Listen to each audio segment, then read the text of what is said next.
நான் சொல்ல வரேன்னு சொன்னால் தமிழ் அரசியலை பொறுத்தவரை பொது வேட்பாளர் என்பது சாத்தியமான கருத்தும் அல்ல, சாதகமான கருத்தும் அல்ல. இப்போ நீங்கள் பொது வேட்பாளர் ஒருவரை தெரிவு செய்து கொள்வதே முதல்ல கஷ்டமாக தான் இருக்கும். அந்த அளவுக்கு எல்லாரும் ஏற்றுக்கொள்ளப்படுகின்ற ஒரு கேண்டிடேட் நபர் இருக்க போகிறது இல்லை. நான் நினைக்கல அறகலை என்பது அடிப்படையில் முறைமை மாற்றத்துக்கான ஜனநாயகத்துக்கான ஒரு இயக்கம்னு நான் நினைக்கல. சிஸ்டம் சேஞ்ச் எதுவுமே இந்த 2 ஆண்டுகளும் நடைபெறவில்லை, எதுவுமே நடைபெறவில்லை. ஆள் மாற்றம் மட்டும்தான் நடந்திருக்கு. குறிப்பாக அமெரிக்காவும் இந்தியாவும் ரணில் விக்ரமசிங்க வெற்றி அடைவதை நிச்சயமாக விரும்புவார்கள். அது ஜேவிபியை பொறுத்தவரை ஒரு பேட் நியூஸாக தான் இருக்கும்னு நினைக்கிறேன். சர்வதேச ட்ரெண்ட் வந்து முதலாளித்துவ கொள்கையுடைய கட்சிகளுக்கு ஆதரவான வலதுசாரி கொள்கைகளுக்கு ஆதரவான கட்சிகளுக்காக தான் இருக்கின்றது. மஹிந்த ராஜபக்சனா இடதுசாரி என்ற அந்த போர்வையில் இருக்கின்ற வலதுசாரிகள் அவர்கள் முதலாளித்துவவாதிகள். தமிழ் அரசியல் அந்த அளவுக்கு கொஹரண்டான ஒரு யூனிட் அல்ல, ஒற்றுமை உள்ள ஒரு யூனிட் அல்ல.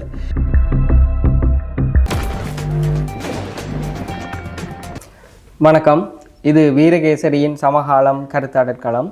இன்றைய நிகழ்ச்சியில் உங்களை சந்திப்பதில் மகிழ்ச்சி. இன்றைய தினம் எங்களுடைய நிகழ்ச்சியில் பங்கேற்பதற்காக நாங்கள் அழைத்திருக்கிறோம் அமெரிக்காவினுடைய மேரிலாண்ட் சொல்பரி பல்கலைக்கழகத்தினுடைய விரிவுரையாளர் பேராசிரியர் கலாநிதி எஸ்ஐ கீத பொன்கலன் அவர்களை நாங்கள் இன்றைய தினம் சந்திக்கின்றோம். வணக்கம். வணக்கம். முதலாவதாக நாங்கள் இப்பொழுது ஒரு தேர்தல் காலத்தில் உரையாடி கொண்டிருக்கின்றோம். இலங்கையினுடைய தேர்தல்கள் இப்பொழுது நடத்தப்படாது என்கின்ற பல்வேறு விதமான நிலைப்பாடுகள் இருக்கின்றன. அது பற்றிய உங்களுடைய அவதானம் எப்படி இருக்கிறது? அரசியலமைப்பின்படி தேர்தல் இந்த ஆண்டு கடைசி பகுதியில் வைக்கப்பட வேண்டும். ஏனென்றால் ஒரு ஜனாதிபதி இடையில பதவி விலகி போகின்ற போது புதிய ஜனாதிபதி ஒருவர் பாராளுமன்றத்தில் தெரிவு செய்யப்படுவாராக இருந்தால் அவர் முதலால் இருந்த ஜனாதிபதியினுடைய எஞ்சிய காலத்துக்கு தான் பதவியில் இருக்க வேண்டும் என்று அரசியல் யாப்பு கூறுகின்றது. ஆகவே கோத்தபாய ராஜபக்சனுடைய பதவிக்காலம் இந்த ஆண்டு இறுதியில் முடிவடைஞ்சிருக்க வேண்டும். அதன் காரணமாக ரணில் விக்ரமசிங்கனுடைய பதவிக்காலம் இந்த ஆண்டு இறுதியில் முடிவடைய வேண்டும். அந்த அடிப்படையில் சட்டபூர்வமாக இந்த ஆண்டு இறுதியில் ஜனாதிபதி தேர்தல் ஒன்று நடைபெற வேண்டும். அரசியல் களத்தை பார்க்குற போது ஜனாதிபதி தேர்தல் ஒன்று நடப்பதற்கான சாத்தியம் பெருமளவு இருக்கிற மாதிரி தான் தெரிகின்றது. குறிப்பாக ரணில் விக்ரமசிங்கனுடைய செயல்பாடுகள், அவர் வடக்குக்கு செல்வது, காணி பகிர்ந்து அளிப்பது, சம்பள உயர்வு கொடுக்கிறது, வாகன இறக்குமதி தடையை நீக்கிறது போன்ற பல்வேறு செயல்பாடுகளில் ஈடுபடுறார். அதெல்லாம் வந்து தேர்தலை நோக்கிய செயல்பாடாகத்தான் தெரிகின்றது. அதன் காரணமாக தேர்தல் நடப்பதற்கான சாத்தியம் பெருமளவு இருக்க நினைக்கின்றது. ஆனால் ஒரு சின்ன ஒரு எலிமெண்ட் இருக்கின்றது. கடைசி நேரத்தில் தேர்தல் பின்போடப்படலாம் அல்லது இல்லாமல் செய்யப்படலாம் என்றதுக்கான ஒரு சின்ன ஒரு சாத்தியம் இருப்பதாக நான் நினைக்கின்றேன். ஏனெனில் ஜனாதிபதி விக்ரமசிங்க நிச்சயமாக தோல்வி அடைகின்ற ஒரு பட்சத்தில் தேர்தல் அவசரமாக நடத்த வேண்டிய ஒரு அவசியம் இருக்காது அவருக்கு. அதுக்கு புறம்பாக ரங்கே பண்டாரவுடைய கூற்றின் அடிப்படையில் தேர்தல் பின் போடப்பட வேண்டும் என்ற இந்த விடயம் ரணில் விக்ரமசிங்கனுடைய அனுமதி இல்லாமல் நடந்திருக்காது என்று தான் நினைக்கின்றேன். ஆகவே ரணில் விக்ரமசிங்கவுக்கு அந்த விதமான ஒரு சிந்தனை இருக்கின்றது தான் நினைக்கின்றேன். அதன் காரணமாக இறுதி நேரத்தில் அவர் ஒரு சாட்டை கண்டுபிடிச்சு, ஒரு எக்ஸ்கியூஸை கண்டுபிடிச்சு தேர்தல் பின்போடப்படுவதற்கான ஏற்பாடுகள் செய்யப்படுமாக இருந்தால் நான் ஆச்சரியப்பட போவதில்லை. இதில் பார்த்தீங்கன்னு சொன்னால் இப்பொழுது இந்த அரசியலமைப்பு விவகாரம் சம்பந்தமாக இப்பொழுது பேசப்படுகிறது. குறிப்பாக 19வது திருத்தச் சட்ட வரைவில் பங்கேற்றிருந்த அந்த வரைவு குழுவில் இருந்த டாக்டர் ஜெயம்பதி விக்ரமரட்ன அவர்களினுடைய கருத்து வெளியாகி இருக்கின்றது. த எக்கனாமிக் நெக்ஸ்டில் அவர் நிறைய விடயங்களை சொல்லியிருக்கிறார். அதில் வந்து 6 ஆண்டுகள் வரை, இன்னும் ஒரு வருடத்திற்கு அதிகரிக்கக்கூடிய ஒரு வாய்ப்பு இருப்பதாக சொல்லப்படுகிறது. அரசியலமைப்பு ரீதியாக அவ்வாறு செல்வதற்கு இயலுமாக இருக்குமா? அரசியலமைப்பு ரீதியாக அந்த விதமான மாற்றம் ஒன்று ஏற்படுத்துவதாக இருந்தால் பாராளுமன்றத்தில் 3/2 பெரும்பான்மை பெறப்பட வேண்டும். 3 பெரும்பான்மை ஊடாக அரசியலமைப்பில் மீண்டும் மாற்றம் ஏற்படுத்தப்பட வேண்டும். அதில் எந்த விதமான சந்தேகம் இல்லை, கட்டாயமாக பெறப்படணும். இதில் இருக்கின்ற ஒரு சிக்கலான விடயம், கதைக்கப்படுகின்ற ஒரு விடயம் என்னென்னு சொன்னால், அவ்விதம் மாற்றம் ஏற்படுவதற்கு மக்கள் அபிப்பிராயம், பொதுஜன அபிப்பிராயம் வேணுமா இல்லையான்ற ஒரு விவாதம் இருக்கின்றது. அது தொடர்பில் அரசியலமைப்பு தெளிவாக இருக்கிறது என்று நான் நினைக்க இல்லை. நான் நினைக்கிறேன் இறுதியில் இப்போ ஜனாதிபதியினுடைய பதவிக்காலம் நீடிக்கப்பட வேண்டும் அல்லது தேர்தல் பின்போடப்பட வேண்டும் என்ற விதமான ஒரு மாற்றம் கொண்டு வரப்படுமாக இருந்தால் நிச்சயமாக அது உயர்நீதிமன்றத்துக்கு செல்லும். உயர்நீதிமன்றம் எவ்விதமான தீர்மானத்தை மேற்கொள்கின்றதோ அந்த தீர்மானத்தின் அடிப்படையில் தான் அது நடைபெறும். ஆகவே இப்போ இருக்கிற நிலைமையில் 3-2 கட்டாயமாக பெறப்பட வேண்டும். மக்கள் அபிப்பிராயம் என்பது பெறப்பட வேண்டுமா இல்லையா என்பதை உயர்நீதிமன்றம் தான் தீர்மானிக்கும் என்று நான் நினைக்கின்றேன். அது முக்கியமாக கவனிக்கப்பட வேண்டிய ஒரு விடயம் என்று சொன்னால், அரசியலமைப்பு தோற்றுவிக்கப்படுகின்ற போது ஜனாதிபதியுடைய பதவிக்காலம் 6 ஆண்டுகளாகத்தான் இருந்தது. இப்போ அண்மையில் கொண்டு வந்த மாற்றத்தினூடாகத்தான் அது 5 ஆண்டுகளாக குறைக்கப்பட்டது. ஆகவே 5 அந்த 6 ஆண்டுகளில் மாற்றத்தை முதலாவது தடவை ஏற்படுத்துகின்ற போது நாங்கள் மக்கள்கிட்ட கேட்கல இது சரியா பிள்ளையான்னு சொல்லிட்டு. அதுக்கு பிறகு நீங்கள் இப்போ பின்போடுறதாக இருந்தால் 1 வருடம் பின்போடுவதாக இருந்தால் நாங்கள் திரும்ப ஒரிஜினல் ஏற்பாட்டுக்கு தான் போகிறோம்.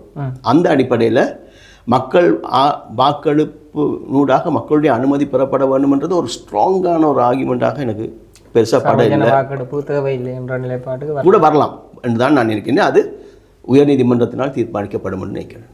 அதே நேரத்தில் இப்பொழுது இங்கே பார்த்தீங்கன்னா ஏற்கனவே ஒரு சிஸ்டம் சேஞ்ச் அல்லது ஒரு முறைமை மாற்றம் சம்பந்தமாக ஒரு போராட்டத்தை நாங்கள் பார்த்தோம். 3 மாதங்களுக்கு மேலாக நடந்த ஒரு போராட்டம். அது கடைசியாக முடிந்த விதம் வந்து ஒரு வன்முறையை இருந்தது. அப்படி ஒரு நிலைமையில் இந்த மாதிரியாக தேர்தல்களை ஒத்திவைக்க முயற்சிக்கின்ற பொழுது இயலவே அதற்கான சில எச்சரிக்கைகளை குறிப்பாக என்பிபி தேசிய மக்கள் சக்தியினுடைய தரப்பிலும் ஏனைய குமார் குணரட்னம் போன்றவர்களுடைய தரப்பிலிருந்து சில சமிக்கைகள் வெளியிடுகின்றன. ஜனநாயகத்துக்கு விரோதமாக அரசியலமைப்புக்கு எதிராக நீங்கள் செயற்பட்டால் நாங்கள் மீண்டும் போராடுவதற்கு தயங்கப் போவதில்லை என்று. அது இலங்கையினுடைய ஒரு சமநிலையை குலைக்கும் என்று நீங்கள் கருதுகிறீர்கள். இப்போ தேர்தல் பின்போடப்படுமாக இருந்தால் அல்லது இந்த ஆண்டு இறுதியில் நடத்தப்படாமல் இருந்தால் மக்கள் எதிர்ப்பொன்று ஏற்படுமா என்றதுதான் இந்த கேள்வி. இப்போ அது வந்து நாங்கள் குறிப்பாக தொடர்புபடுத்தி பார்க்குறது வந்து இந்த அறகலையோடு தான். அறகலையை நடக்கின்ற போது அது சிஸ்டம் சேஞ்ச், நீங்கள் சொன்ன மாதிரி சிஸ்டம் சேஞ்ச், ஒரு முறைமை மாற்றத்துக்கான ஒரு இயக்கம் அல்லது ஒரு ஜனநாயக இயக்கம் என்று தான் பெருமளவு கூறப்பட்டது. ஆனால் அந்த ஆர்கியூமெண்ட்டை நான் பெருசாக நம்ப இல்லை. நான் நினைக்கல அறகலை என்பது அடிப்படையில் முறைமை மாற்றத்துக்கான ஜனநாயகத்துக்கான ஒரு இயக்கம்னு நான் நினைக்கல. மாறாக அது வந்து சப்ளை தொடர்பான ஒரு இயக்கம் தான் நான் பார்த்துருந்தேன். எசென்சியல் கொமோடிட்டிஸ், அத்தியாவசிய பொருட்களுடைய விநியோகம் தொடர்பான ஒரு இயக்கமாக தான் பார்த்தேன். அவை விநியோகம் நிற்கின்ற போது அந்த அந்த அந்த அந்த மக்கள் எதிர்ப்பு ஏற்பட்டிருந்தது. அவர்கள் சிஸ்டம் சேஞ்சுன்னு கேட்ட சிஸ்டம் சேஞ்ச் எதுவுமே இந்த 2 ஆண்டுகளும் நடைபெறவில்லை. எதுவுமே நடைபெறவில்லை. ஆள் மாற்றம் மட்டும்தான் நடந்திருக்கின்றது. சிஸ்டம் மாற்றம், முறைமை மாற்றம் ஒன்று நடைபெறவில்லை. அதனை அறகலைய செயல்பாட்டாளர்கள் சகித்து கொண்டு தான் இருந்தார்கள். அதை பற்றி பெருசாக அவர்கள் அலட்டிக் கொள்ளவில்லை.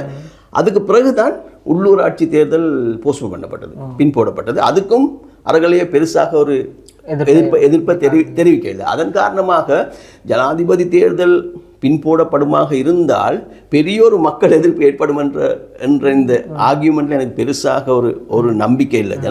ரணில் விக்ரமசிங்க சப்ளை செய்யும் பொருளாதார சூழ்நிலையும் கவனமாக பார்த்து கொள்வாராக இருந்தால் மக்கள் எதிர்ப்பை கையாள்றது அவருக்கு அவ்வளவு கஷ்டமாக இருக்கான்னு நினைக்கிறேன். பெரிய ஒரு மக்கள் எதிர்ப்பு ஏற்படும் என்று நான் நினைக்கல. மாறாக அரசியல் ரீதியான செயல்பாடுகள் இடம்பெறலாம்.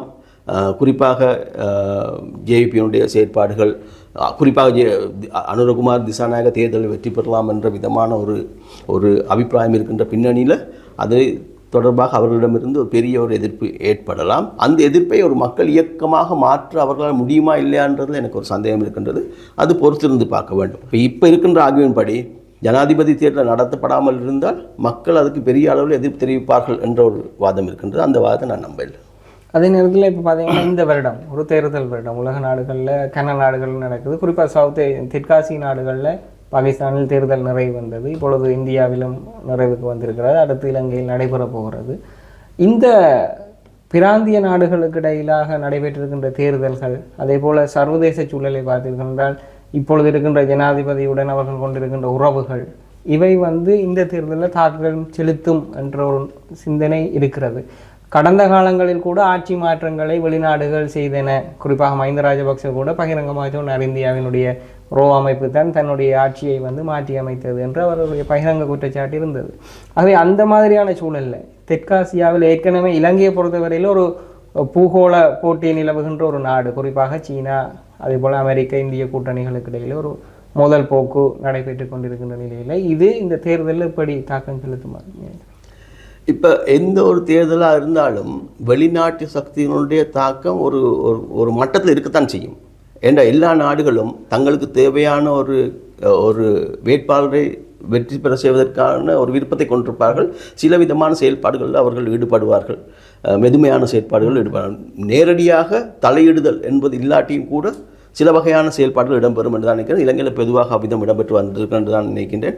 அந்த அடிப்படையில் ரணில் விக்ரமசிங்கனுடைய வெற்றி பிராந்திய நாடுகள்னாலும் சர்வதேச நாடுகள்லாம் குறிப்பாக மேற்கு தேச நாடுகள்லாம் விரும்பப்படும் என்று நான் நினைக்கின்றேன். குறிப்பாக அமெரிக்காவும் இந்தியாவும் ரணில் விக்ரமசிங்க வெற்றி அடைவதை நிச்சயமாக விரும்புவார்கள் என்று நான் நினைக்கின்றேன். என்று சொன்னால் உங்களுக்கு தெரியும், கோத்தபாய ராஜபக்ச பதவியில் இருக்கின்ற போது சீனாவுடைய செல்வாக்கு பாரிய அளவுக்கு கூடியிருந்தது. அந்த போக்கில் ஒரு பின்னடைவு இப்பொழுது ஏற்பட்டிருக்கின்றது. ரணில் விக்ரமசிங்கே தேவையான அளவுக்கு இந்தியாவுக்கும் அமெரிக்காவுக்கும் விட்டுக் கொடுப்புகளை செய்து வருகின்றார். அவர்கள் மெதுவாக தங்களுடைய நிலைப்பாடு கட்டியெழுப்பி வருகின்றார்கள்.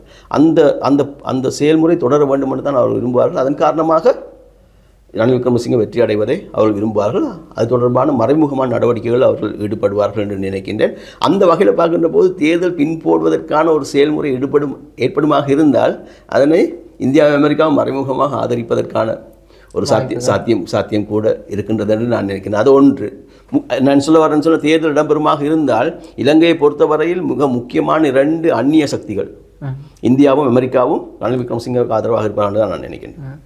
2வது, இப்போ இந்த வாரம் இடம்பெற்ற சர்வதேச தேர்தலை எடுத்து பார்த்தேன்னு சொன்னால் எல்லாம் பெருமளவுக்கு வலதுசாரி கட்சிகள் தான் பெருமளவான அளவில் வெற்றி அடைந்திருக்கின்றார்கள்.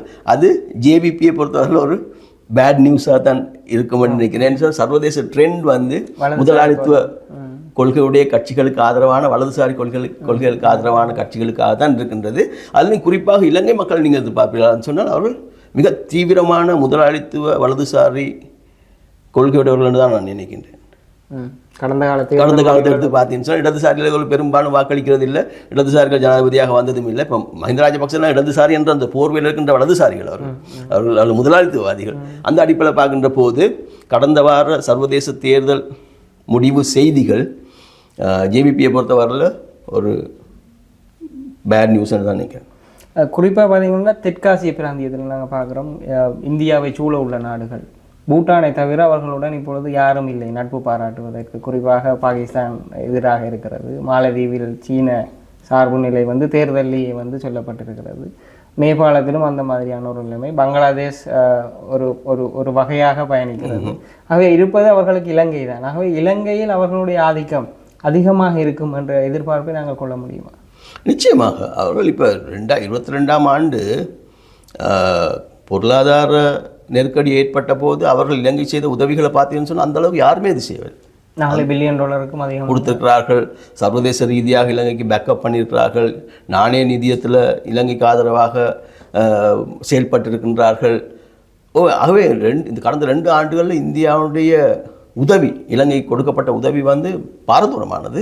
இலங்கை இந்த இந்த நெருக்கடியிலேருந்து வெளியே வர்றதுக்கு அது பாரதூரமான ஒரு உதவியாக இருந்தது என்று தான் நான் நினைக்கின்றேன். ஆகவே நீங்கள் சொல்லியிருக்கின்ற இந்த தென்னாசியாவில் ஏற்பட்டிருக்கின்ற இந்த மாற்றங்கள், அதில் குறிப்பாக பூட்டான் கூட இப்போ நிலையான நண்பன் என்று சொல்ல முடியாது. பூட்டான்லேயே கூட நீங்கள் பூட்டான் நியூஸ் வாசிச்சிங்கன்னா உங்களுக்கு தெரியும் எப்படி சீனா அங்கே இருக்கிற இதில் முதலிட்டு வருகிறார்கள்.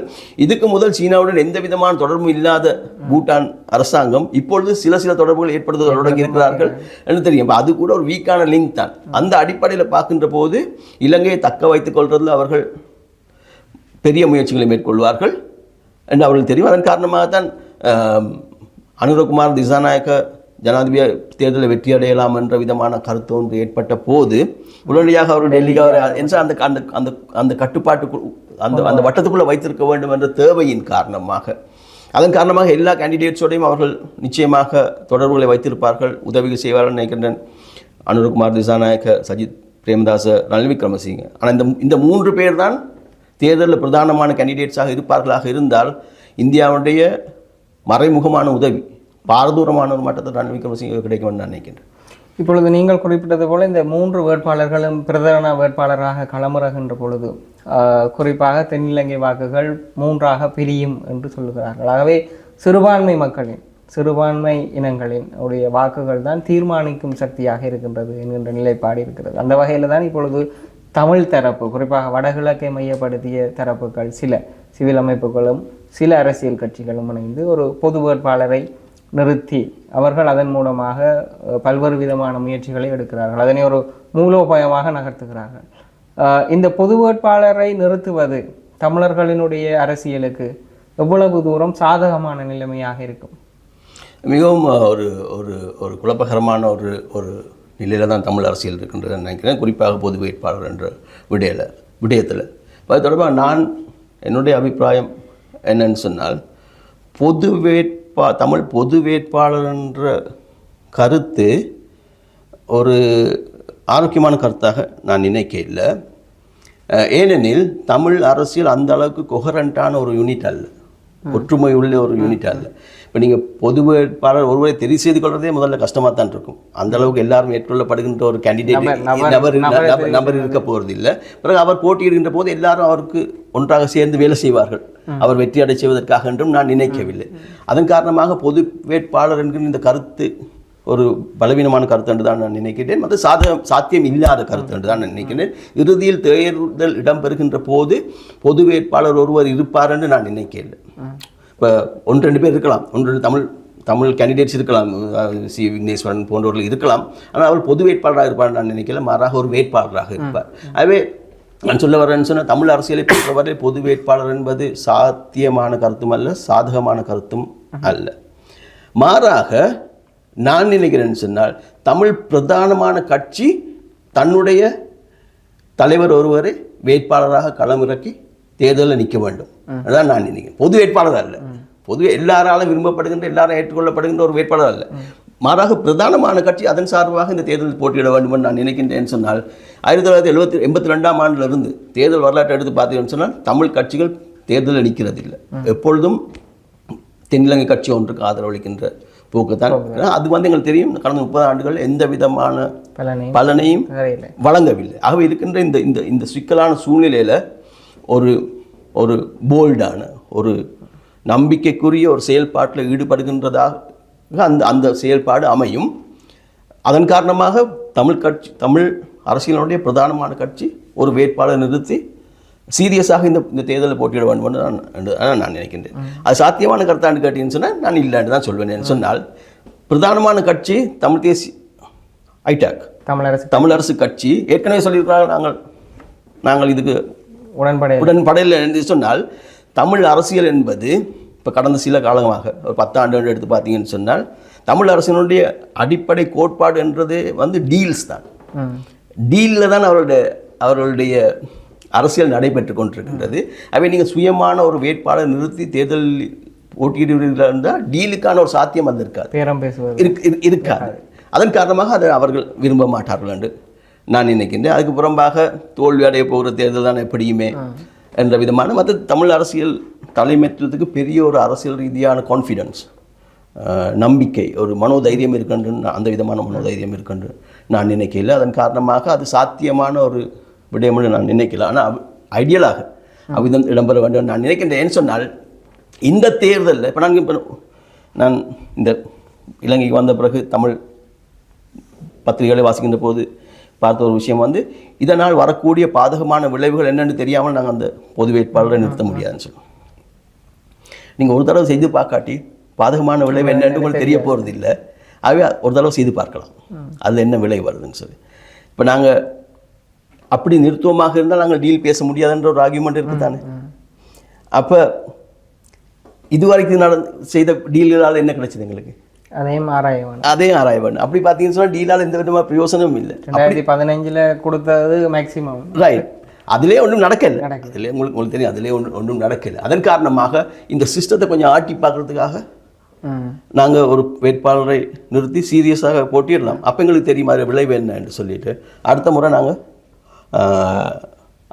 அந்த பாடத்தை வைத்துக்கொண்டு நடவடிக்கை எடுப்பலாம்னு நான் நினைக்கிறேன். இப்போ நான் நினைக்கிறேன், இப்போ தமிழ் மக்கள் பகிஷ்கரிக்கின்ற ஒரு இன்னொரு இருக்குது. அது நான் உடன்படையில்லைன்னு சொன்னால் அது தமிழ் மக்களுக்கு இருக்கின்ற இந்த பலத்தை இல்லாமல் செய்வதாக இருக்கும். அதன் காரணமாக அந்த கான்செப்டை நான் ஆதரிக்க இல்லை.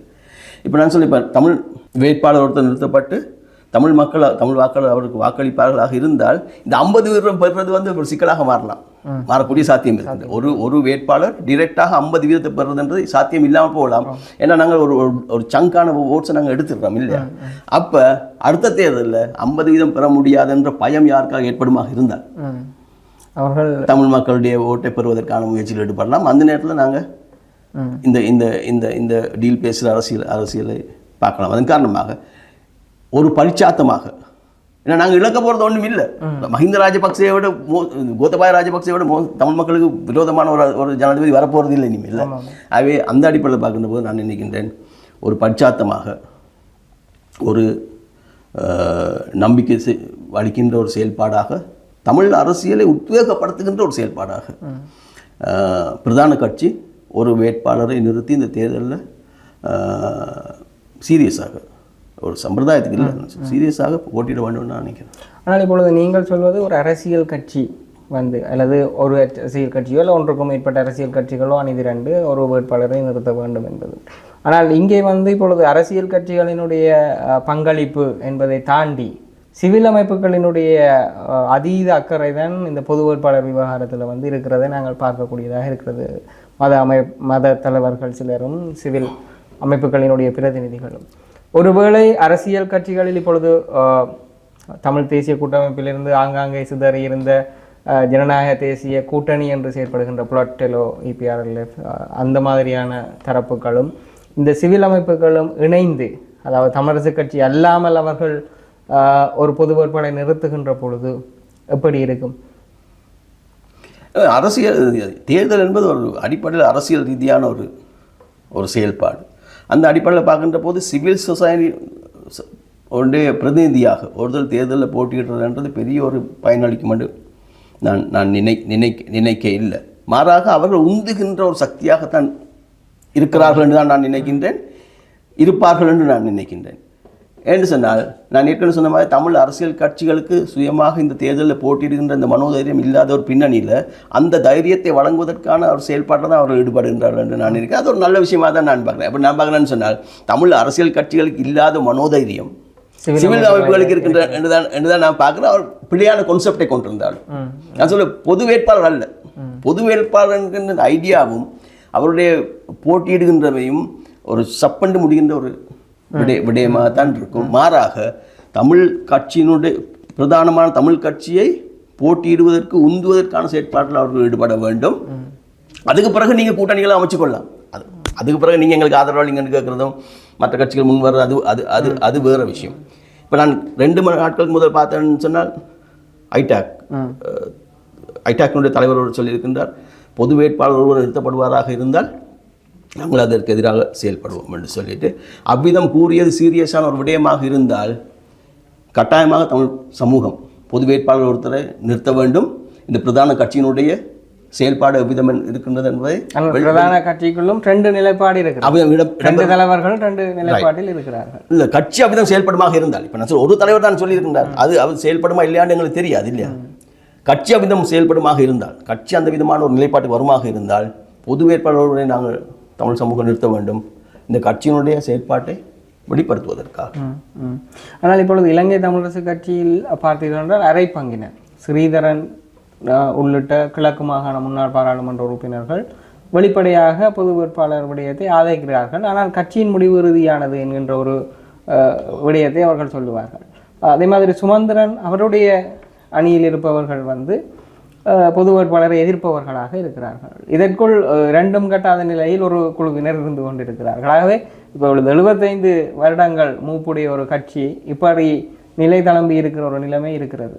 இது வந்து தமிழ் மக்களிடையே எவ்விதமான தாக்கத்தை செலுத்தும், குறிப்பாக வாக்களிப்பு வீதத்தில் ஒரு சலிப்பு ஏற்படுத்தும் என்று நினைக்கிறீர்களா? நிச்சயமாக. இப்போ ஜனாதிபதி தேர்தல் என்று வருகின்ற போது தமிழ் மக்களுடைய ஆர்வம் பெருமளவுக்கு தமிழ் கட்சி ஒன்று போட்டியிடாத பின்னணியில் பெருமளவுக்கு இருக்கும் என்று சொல்ல முடியாது. என்று சொன்னால் பகிஷ்கரிக்க வேண்டும் என்கின்ற ஒரு அபிப்பிராயமும் இருக்கின்றது, அதுக்கும் சில ஆதரவு இருக்கின்றதுன்னு சொன்னால் அவை பெரிய அளவுக்கு அது ஒரு பெரிய ஒரு ஆர்வம் இருக்கும் என்று நினைக்கல.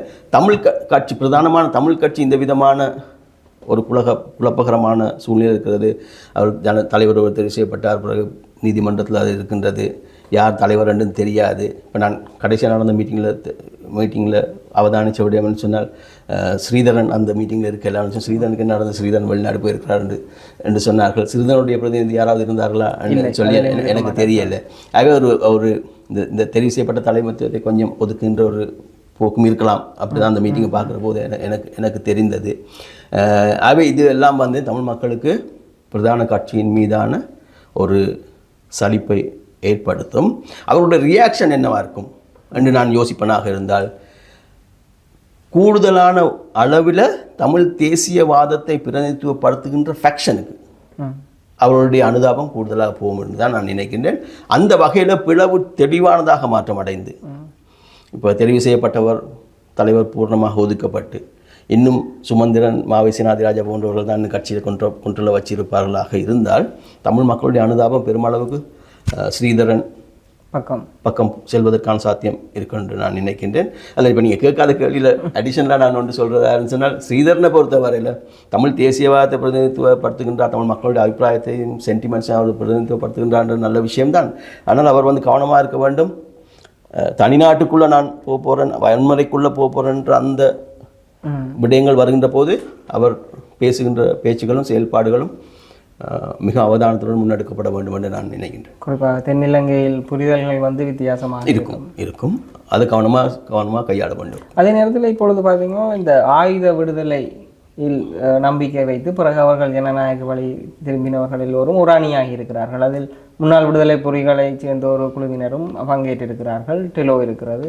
இவர்களுடைய போக்கு அல்லது இவர்கள் தாங்கள் ஒரு விடுதலை இயக்கத்தில் இருந்தவர்கள் என்ற அடிப்படையில் அவர்கள் ஒன்று சேர்ந்திருந்தாலும் இவர்களுடைய கூட்டணியும் இவர்களுடைய போக்கும், இவர்கள் இப்பொழுது இந்த பொது வேட்பாளருக்கு ஆதரிக்கிற விடயம் எல்லாம் வேறு. ஆனால் இவர்களுடைய போக்கு மக்கள் மத்தியில் எவ்வளவு தூரம் தாக்கம் செலுத்தும் இந்த ஆயுத ரீதியாக இருக்கின்ற அமைப்புகள். இவர்கள் 87க்கு பிறகு அதிலிருந்து வெளியேறியவர்களாக இருக்கிறார்கள். இறுதியாக 2009 இப்பொழுது 15 ஆண்டுகள் அவர்கள் ஆக குறைந்தது ஜனநாயகத்துக்குள் தள்ளப்பட்டவர்களாக இருக்கிறார்கள். இந்த கட்டமைப்புகள் எப்படி மக்கள் மத்தியில் செல்வாக்கை பெறும் என்ற அபிப்பிராயத்தை பார்க்குறீங்க? இப்போ நான் நினைக்கிறேன், இவர்களுக்கு இப்போ கடந்த காலம் வந்து பார்த்தீங்கன்னா தமிழ் மக்களுக்கு இடையில் பெரிய ஒரு செல்வாக்கு இருக்கையில் 1-2 உறுப்பினர்கள் தான் தெரிவு செய்யப்படுவார்கள். அங்கே இங்கே இருந்து டக்ளஸ் தேவானந்தா அல்லது சுரேஷ் பிரமச்சந்திரன், சித்தார்த்தன் போன்ற 1-2 பேர் தான் அப்படி தெரிவு செய்யப்படுவார்கள். மற்றபடி பெரிய ஒரு ஆதரவு இருந்ததாக நான் நினைக்க இல்லை.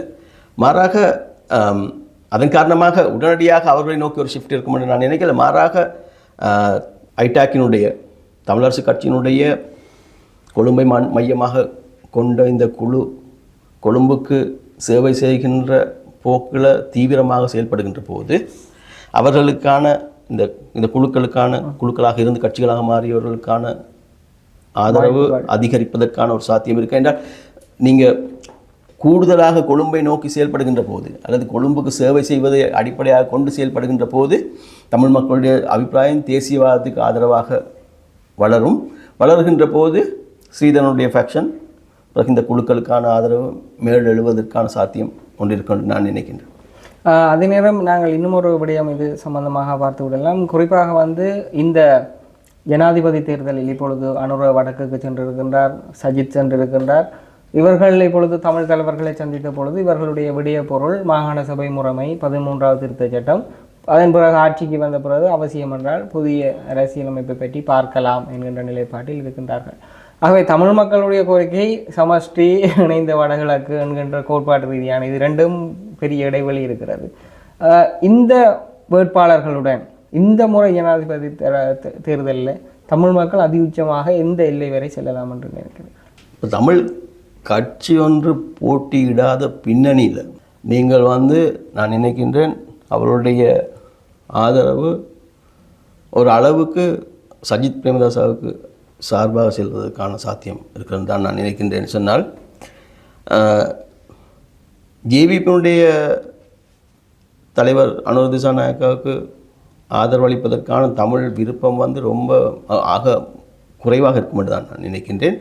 ஒன்று அவர்களுடைய சோசியலிசம் சார்ந்த போக்கு, தமிழ் மக்கள் சோசியலிசத்துக்கு வாக்களிக்கிறதில் பெருமளவுக்கு. இரண்டாவது அவர்களுடைய கடந்த கால தமிழ் எதிர்ப்பு அரசியல். இலங்கையில் நடைபெற்ற எல்லா விதமான தமிழ் எதிர்ப்பு செயல்பாடுகளுக்கும் அவர்கள் ஆதரவளித்திருக்கின்றார்கள். எல்லா விதமான தமிழ் மக்களுக்கு பலனளிக்கக்கூடிய விடயங்களுக்கும் அவர்கள் எதிர்ப்பு தெரிவித்திருக்கிறார்கள். பேச்சுவார்த்தையாக இருக்கட்டும், யுத்த உடன்படிக்கையாக இருக்கட்டும், வடக்கு கிழக்கு இணைப்பாக இருக்கட்டும், அவர் எதிர்த்து தான் இருக்கிறார்கள். ஆகவே அந்த அரசியல் அடிப்படையாக வச்சு பார்க்கின்ற போது சுய புத்தியுடைய ஒரு தமிழர் ஜேவிபிக்கு வாக்களிப்பாருன்னு நம்பி நினைச்சு பார்க்குறது கொஞ்சம் கஷ்டமாக இருக்குது. வரலாறு தெரிஞ்சிருந்தார்.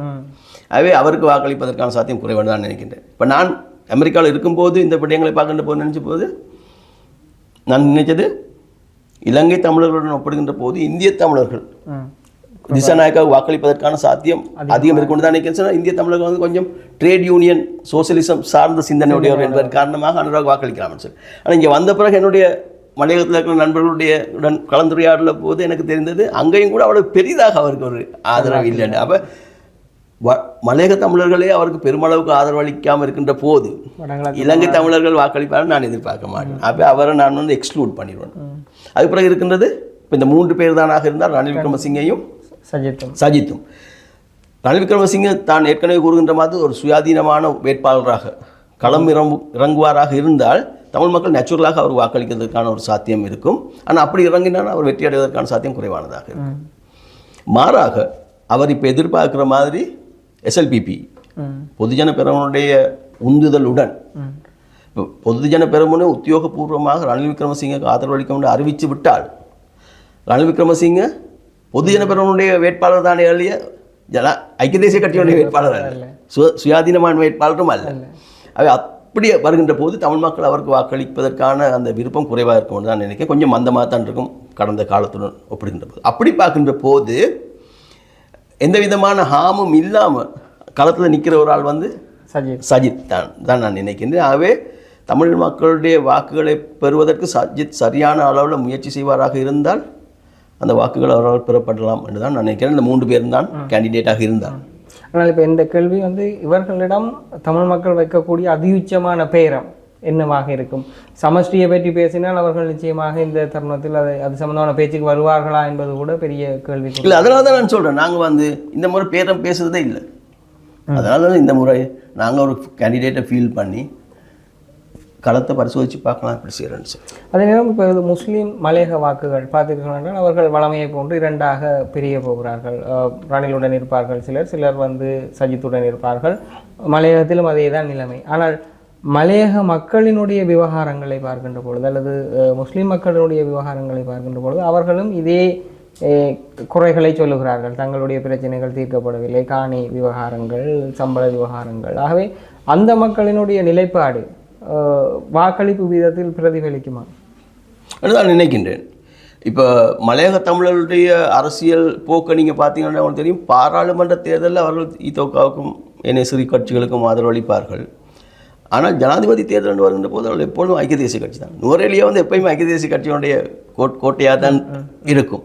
அதுக்கு புறம்பாக இந்த முறை ஜீவன் தொண்டமான் அரசாங்கத்தில் ஒரு பகுதியாக இருப்பதன் காரணமாகவும் அவர் தேர்தலில் ரணில் விக்ரமசிங்கவுக்கு ஆதரவாக செயல்படுவார், ஆளுநராக இருக்கிறார் என்பதன் காரணமாகவும் மலைய மக்களுடைய வாக்குகள் பெருமளவுக்கு ரணில் விக்ரமசிங்கே போவதற்கான சாத்தியம் இருக்கின்றது. SLPP-னுடைய நிலைப்பாடு இருந்தாலும் இல்லாமல் இருந்தாலும் SLPP ஆதரித்தாலும் இல்லாட்டாலும் மலைய வாக்குகள் பெருமளவுக்கு ரணில் விக்ரமசிங்கே நோக்கி செல்வதற்கான சாத்தியம் இருக்கும். சஜித் பிரேமதாச தீவிரமாக முயற்சி செய்வாராக இருந்தால் சில வாக்குகள் பெறப்படலாம் என்று தான் நினைக்கிறேன். இறுதியாக ஒரே ஒரு வினா, இந்த சர்வதேச நாணய நிதியத்தினுடைய உடன்படிக்கை சம்பந்தமாக இருக்கின்ற தலைவர்கள் உள்ளூர் அரசியலுக்காக பல்வேறு விதமான கருத்துக்களை தெரிவிக்கிறார்கள். அதனை மீளமைக்கலாம் அல்லது நான் வராது விட்டால் இந்த சர்வதேச நாணய நிதியத்தினுடைய அடுத்த நிதி கிடைக்காது என்பது ரணில் விக்ரமசிங்கவினுடைய ஒரு பிரச்சாரம். சஜித் சொல்லுகிறார், நான் வந்தால் இதனை மீள மறுசீரமைப்பேன் என்று. உண்மையில் சர்வதேச நாணய நிதியினுடைய உடன்படிக்கையை மறுசீலமைக்கலாமா அல்லது அது வந்து உள்ளூர் அரசியல்வாதிகளினுடைய தலைமைகளினுடைய விடயத்தில் வந்து செல்வாக்கு செலுத்துகிறதா? இப்போ நீங்கள் சர்வதேச நாணய நிதியத்தினுடைய கோணத்திலிருந்து யோசிப்பீர்களாக இருந்தால் அவர் வந்து கண்டினியூட்டிவை தான் விரும்புவார்கள். இந்த இருக்கின்ற சூழ்நிலை தொடர்வதை தான் விரும்புவார்கள். தொடர்வது என்பது ரணில் விக்ரமசிங்கே ஜனாதிபதியாக இருப்பதை தான் அவர்கள் விரும்புவார்கள். எப்படி நடக்கிறதுன்ற பற்றி அவர்கள் பெரிய ஒரு அக்கறை இருக்கான்னு சொன்னால் உள்ளூர் அரசியல் எதிர்காலம் என்று யோசிக்கின்ற போது அவருடைய கோணத்திலிருந்து பார்க்கின்ற போது ரணில் விக்ரமசிங்கே தொடர்ச்சியாக இருப்பார்னு தான் அவர்கள் விரும்புவார்கள். ஆனால் உள்ளூரை பொறுத்தவரையில் சர்வதேச நாணய நிதியம் மீள் கட்டமைப்பதற்கு மீள நெகோஷியேட் பண்ணுறதுக்கு விரும்பாமல் இருந்தாலுமே கூட உள்ளூரில் ஒரு மாற்றம் ஏற்பட்ட பிறகு அந்த மாற்றத்துக்கு எதிராக அவர் செயல்படுவார்னு நான் நினைக்கல.